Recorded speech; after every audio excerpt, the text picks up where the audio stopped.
We are decluttering your kitchen today. We're going to be dealing with some items that are maybe sentimental or difficult to let go of.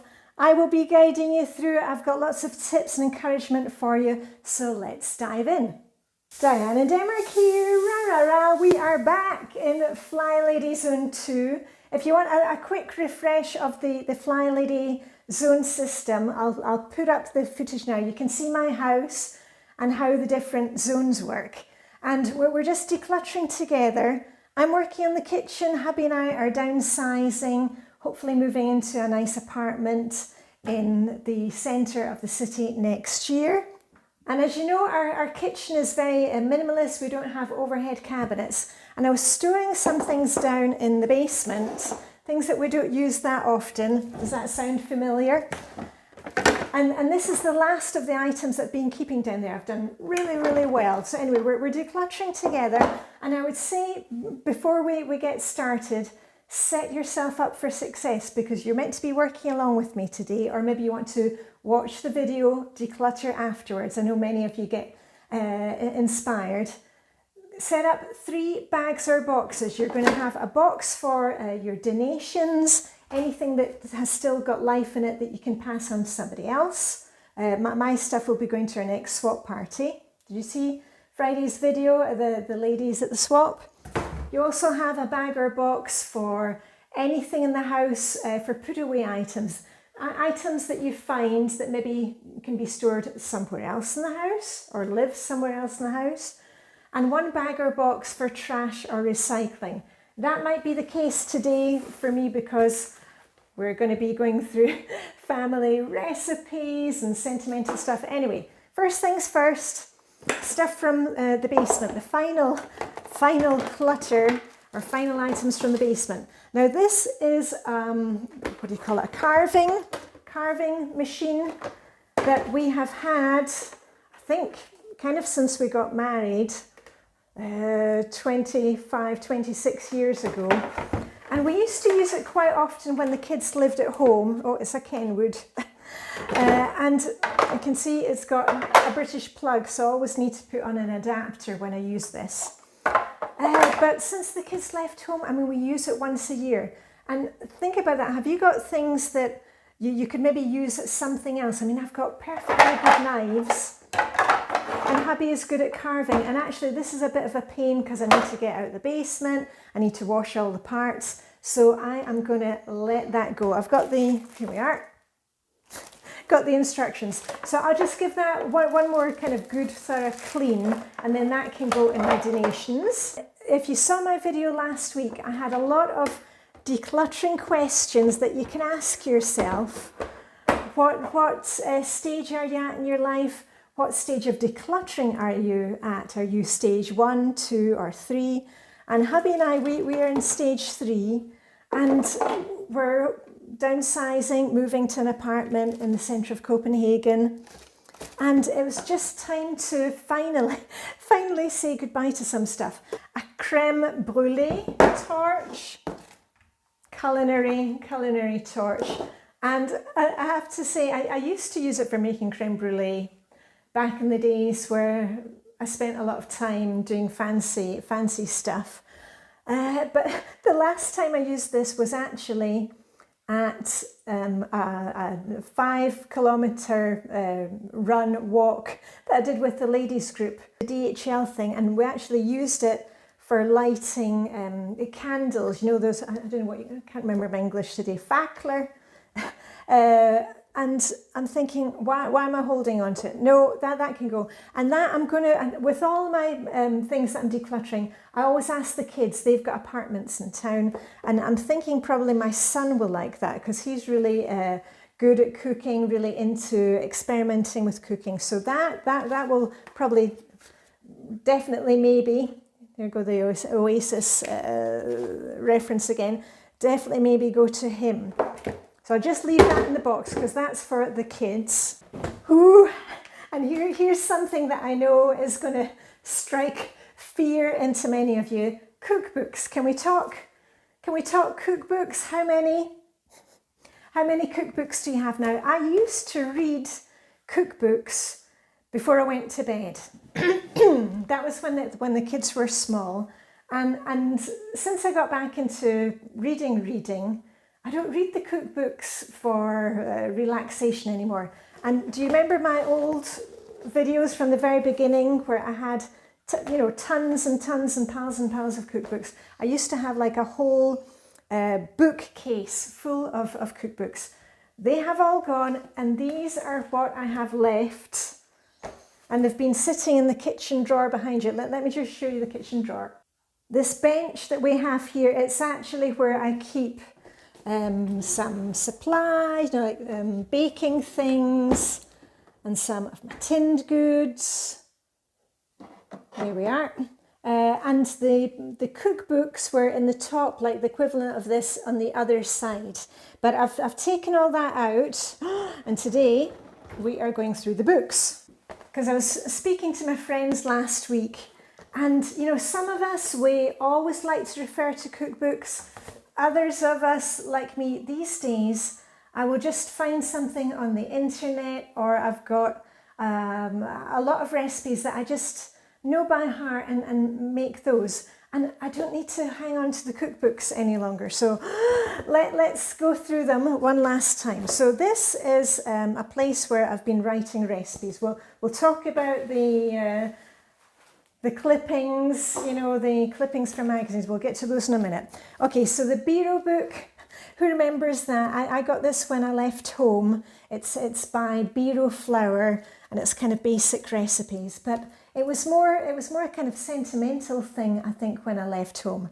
Never refer to it. Is fun. Maybe one of the ladies in my group will like that. So all these ones are going to the next swap. I'm just popping them to the box behind you.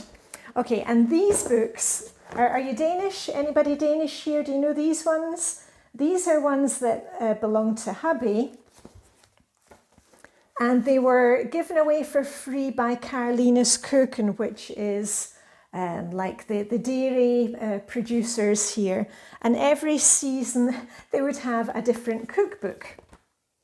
There we go. I'll try not to mess up with the microphone. And hubby had them because he didn't really know how to cook. And I kept them because it was a fun introduction to Danish cookery. But he doesn't want to hold on to them, and the kids don't want them, and they were fun. And let me just find one thing to show you, a trip down memory lane. Do you remember this one? This is the first dish that hubby ever cooked for me while we were dating in Luxembourg. We met each other in Luxembourg working at the European Court of Justice. And this was the first thing that he made for me, and it's called Oxycle i Fil, which is basically beef in a bowl. And this is a family favourite, and I've got a video where you can see me making it and see this cookbook. And the dessert that he made was a pear tart. There we go. And it was it looked like that, pears from a tin.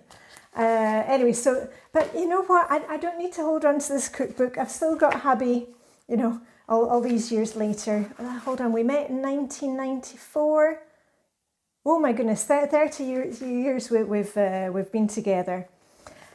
Anyway, time to say goodbye. Goodbye to the cookbooks. So all those can go. Get those into the box. Isn't it a funny story?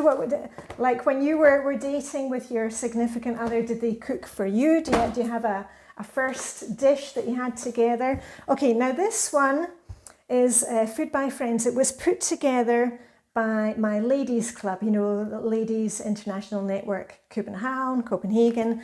And, I've taken photos of the recipes that I want to make again. I don't need to hold on to it. So this is going in the box. Whew, okay, and now we're getting to the more difficult stuff. And here, there was one thing that was hiding in that drawer. I've got a water bottle, and I'm thinking I've got 2 water bottles upstairs in the guest bedroom. And I think I'll probably see if, I think I'll keep 2 Declutter 1, and I think I will keep them in the bathroom from now on, because I've got plenty of space in the bathroom. Decluttered so much there, so I think I will keep those in the bathroom. So that's a put away item. This is the difficult thing for me, because this is things that I've held on to, recipes that I have taken from, you know, magazines or free things at the supermarket in Sweden. And this folder, this is one that I actually keep in my office, and it's ideas of what we're going to eat for the next couple of weeks. And I've tried doing it lots of different ways. And this one, what I'm going to do with this one is I'm going to go through it the next couple of evenings when I'm watching the TV, really go through it and say, am I going to realistically make this dish or not? Okay, it's okay for me to keep some things, but you got to clear these things out from time to time. I've done meal planning lots of different ways. When the kids were still at home, we did the things where my daughter wrote out all the different dishes that we make, and then we would stick them on the calendar.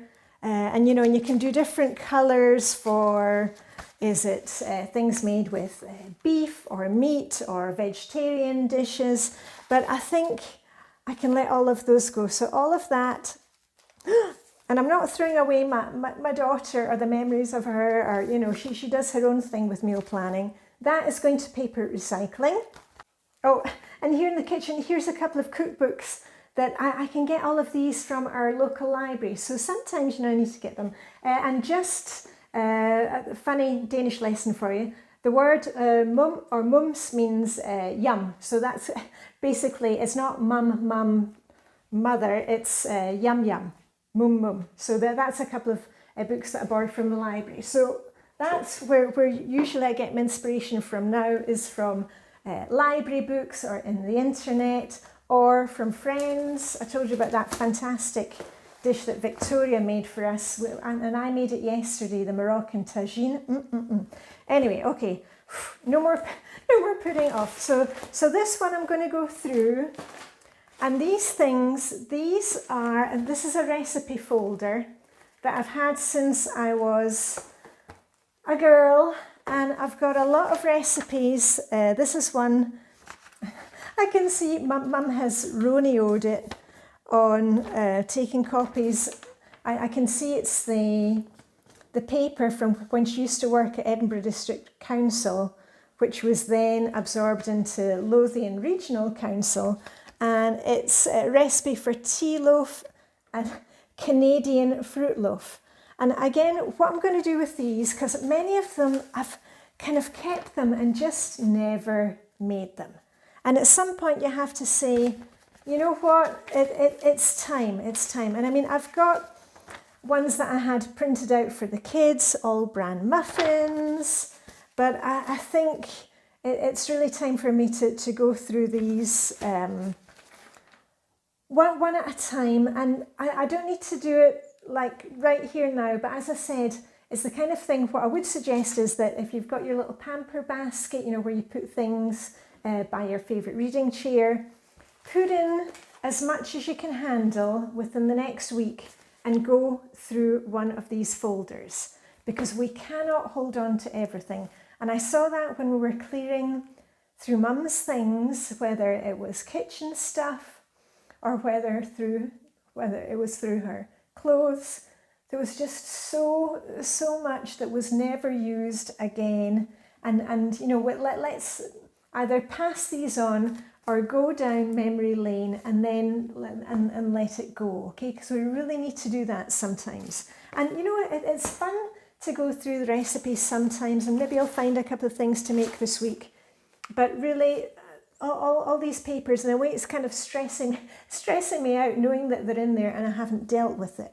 Oh my goodness, and many of these recipes in this little red file that I've got, they are things that had recipes from school, recipes from the Brownie magazine. Anybody remember that?